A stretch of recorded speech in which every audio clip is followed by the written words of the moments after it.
Teguh.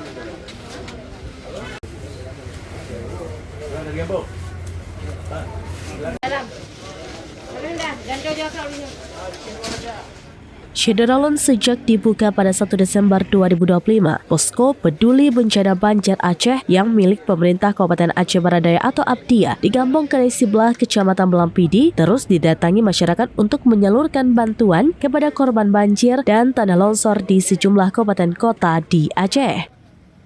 Pantauan Seraminius.com di lokasi sejak 1 hingga 4 Desember 2025, berbagai lapisan mengantar langsung bantuan ke posko tersebut, baik dari Polri, TNI, pengusaha, ASN, aparatur kampung, perusahaan, berbagai komunitas, dan masyarakat.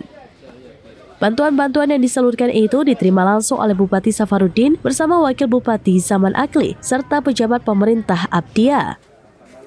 Selain itu, Kapolres Apdia AKBP Agus Sulistianto juga mensiagakan personel untuk membantu mendampingi tim relawan pemerintah Apdia untuk menuju lokasi bencana. Hingga hari keempat pembukaan posko, berbagai bantuan telah disalurkan oleh masyarakat.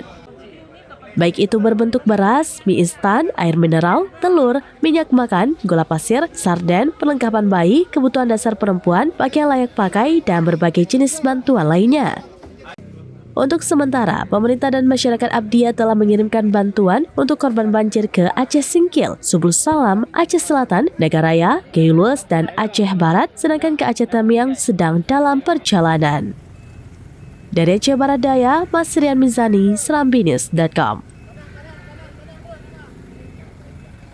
Download Tribun X sekarang, menghadirkan lokal menjadi Indonesia.